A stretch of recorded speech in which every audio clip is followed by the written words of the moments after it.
Good day.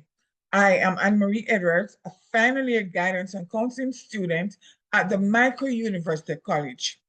I am currently carrying out my teaching practice at a secondary high school in Kingston. This presentation is focused on my need assessment with the topic, the effect of defiant behaviors in a group of grade 7 students. The aim of this presentation is to examine the defiant behavior that are being displayed by these grade 7 students and to use suggested recommendations on how to improve students' defiant behavior. Since February 2025, when I entered my practicum site, I worked closely with the grade 7 students, and it was evident that they have behavioral issues which affects their academics based on my observations. I had conversation with the vice principal and guidance counselor who confirmed my observation and stated the lack of support from parents and guardians to assist in curbing the behavior. In this presentation, I will share the results and purpose of this need assessment. I will be looking at the purpose and need assessment questions, methodology, results, proposed intervention, personal reflection. Purpose and need assessment questions. The purpose of this need assessment is to gather information and see how best we can remedy the defiant behaviors that are being displayed by the grade 7 students so that the students can perform at their full potential. This study will therefore be helpful as it focuses on finding ways to reduce the defiant behavior in a group of grade 7 students. Need assessment questions. I'll be looking at these questions. What are the defiant behaviors that the grade 7 student at a secondary school in Kingston are displaying? What are the underlying factors contributing to defiant behavior?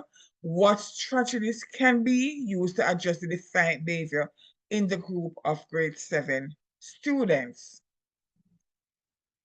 Methodology. The data collection methods that were used were observation checklists, interviews, and questionnaires. Strict ethical consideration was adhered to in carrying out this need assessment. Assurance was given that the names of the students as well as the school would not be published. The population in this study consists of one vice principal, the dean of discipline, one guidance counselor, the grade 7 coordinator, 4 form teachers, and 10 grade 7 students from 4 different grade 7 classes. The students were both males and females with ages ranging from 12 to 13 years old. These 10 students were chosen based on observation done. The classroom teacher were given an observation checklist to observe the types of defiant behaviors that the students displayed while they were in class. These students, while being observed, displayed behaviors which include challenging authority, argumentative, teasing, refusing to obey rules, not complying with instructions when given, and being disrespectful to others. Results.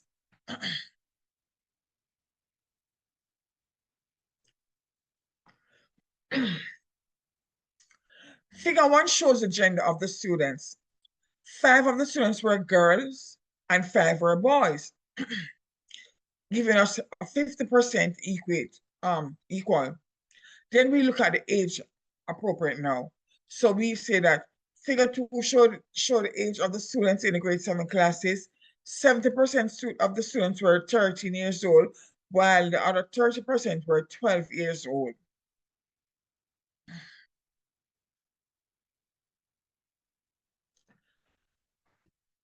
The first question that was posed was, with whom do you live? And we have 20% say father, 20% say mother and father, another 20% say other, and 40% says mother. Figure 4 shows how the students feel about attending school, while 75% of the students said that they enjoy coming to school, and 25% say they did not enjoy coming to school.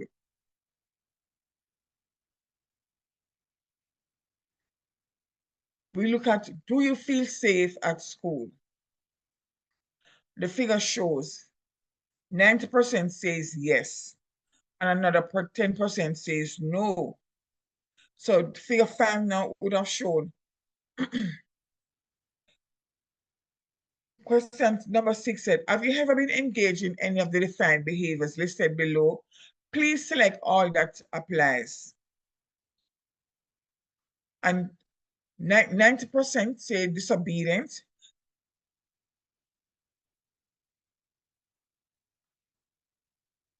100% says arguing. We have 90% saying annoying or upset others. And we have 90% is refusal to follow rules. Figure 7 shows the defined behavior. Figure 7 shows the defined behavior that the students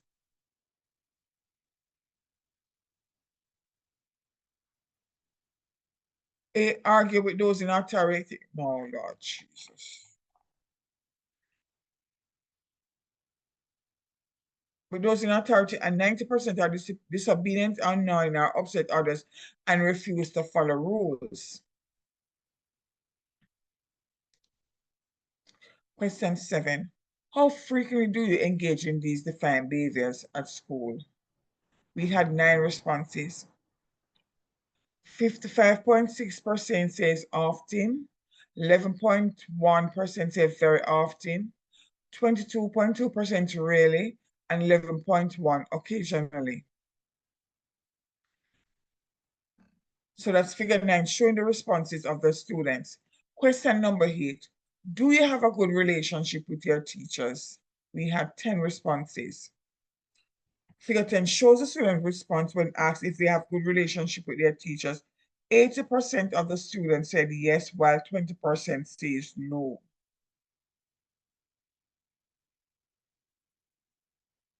Question 9. Do you believe that your teachers care about you? And we had 10 responses.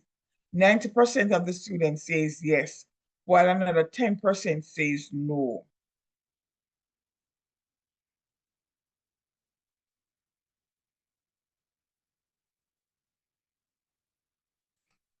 The teachers as well participated in the intervention strategy.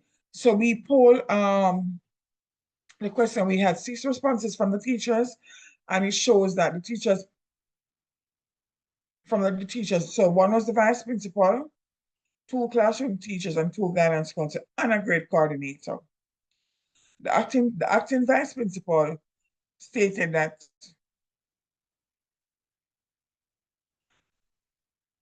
6.7 of the students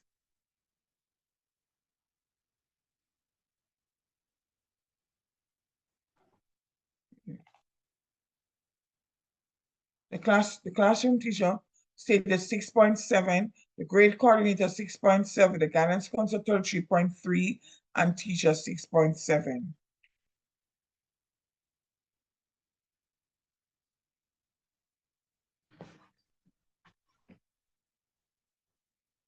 The teachers were asked, do you observe defined behavior among the grade 7 students? 6 of the teachers, the respondents was 100%. They all says yes.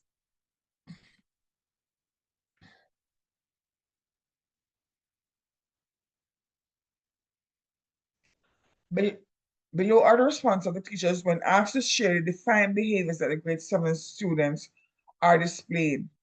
Not compliant to instructions when given. They resisted instructions from peers and those in authority. Truancy, insubordination, refuse to comply with rules and attempts to challenge authority. Challenging authority, argumentative, teasing, refusing to obey rules. Truancy, gambling, vandalism, disrespectful behaviors.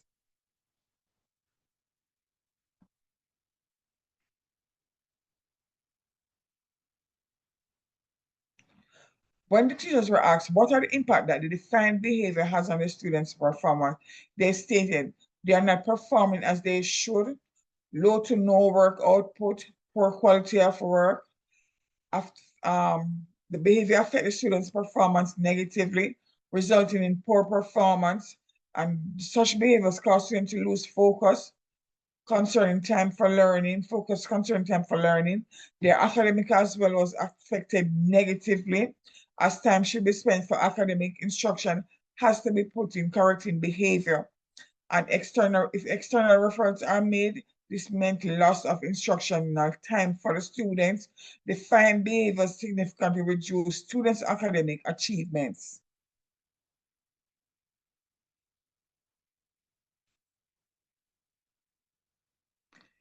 When teachers were asked what the thoughts were, what were their what were their thoughts on the underlying effect of the students' defined behavior? They said lack of parenting, lack of proper parenting, lack of consequence and accountability on both student and parent. Students were misplaced, they need to be assessed. Work might be too challenging. The teachers might not have the necessary training to meet the needs of the students, as well as lack of proper parenting, societal pressure through music, mass media, and the internet.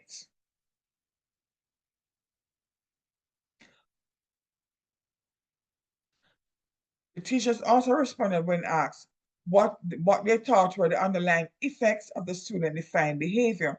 They said it was poor parenting and perhaps the influence of negative social media content, environmental factors, neglect, abuse, poor parenting, nutrition, attention seeking, etc., lack of parenting and lack of parental support to the school.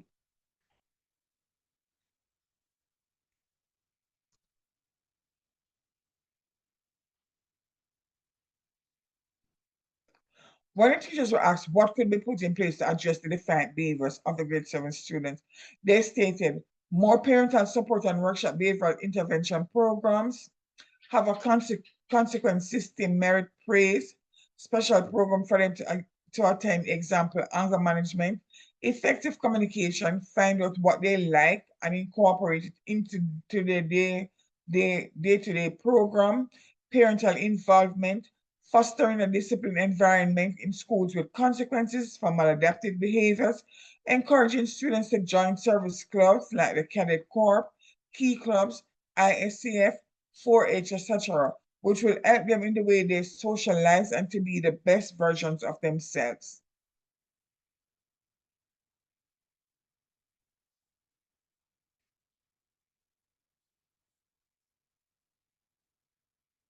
When the teachers were asked what can be put in place to address the defiant behaviors of grade 7, they said more parents need to get involved in parental training programs, and that should also see, and they should also seek help from professionals whenever the needs arises.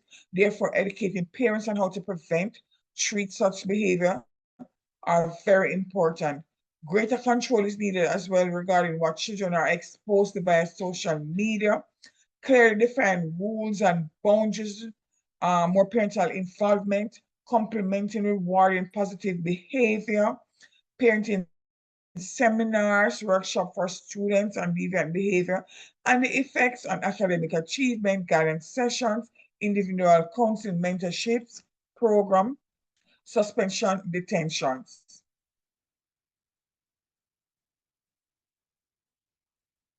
Interventions.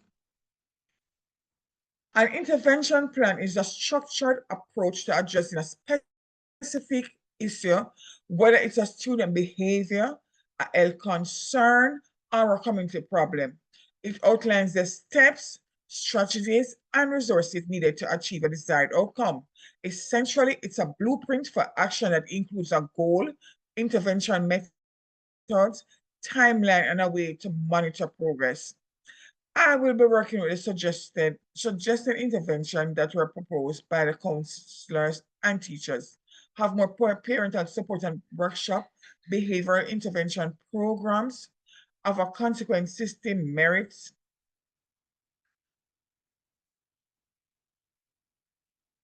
of a consequent system merits praise, special program for them to attend, example, anger management, effective communications, find out what they like and incorporate it into their day-to-day program, parental involvement, fostering a disciplined environment in schools with consequence for maladaptive behaviors, encouraging students to join service clubs like the Cadet Corps clubs, ICF, which will help them in the way they socialize and to be the best version of themselves, parenting seminars, workshop for students on deviant behaviors, and the effect on academic achievement guidance sessions, individual counseling, mentorship program, suspension, detentions.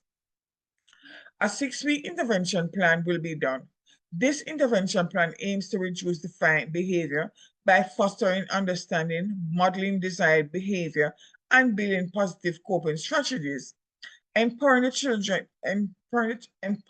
child to respond more constructively to challenging situations. The 6-week intervention time can be broken up into several sessions or classes, each of which will concentrate on a different element of the plan. Reflection. While preparing for my presentation, I had the opportunity to work with these wonderful students and staff. They were willing to help in any way possible. I had sessions with some of these students, and I must say that most of them are very intelligent, despite issues that they have to deal with, which affects the way they communicate and behave. They only need someone to believe and listen to them. Believe in them and listen to them, which will help them to transition into wonderful young men and women and be a valuable asset to society. It was not easy because I had to be teaching and doing counseling and juggling work as well. There were times I felt like I would give up. I remember at one point I reached my breaking point because I was doing curriculum studies, JTC training, and sitting HSB examination. And I was just overwhelmed with the workload. On top of it, I am not 100% in the best of health, but I got a lifeline from Mr. Bennett. It was as if the Lord spoke to him that evening when he came on the platform and said, "We might be struggling, but don't give up because we are at the end, but we should instead stay the course." I cried after the class as emotion took me over. Thanks to my girlfriend Latisha, who held my hand. Also, with her encouragement, I am truly grateful for all the support I got. Thank you.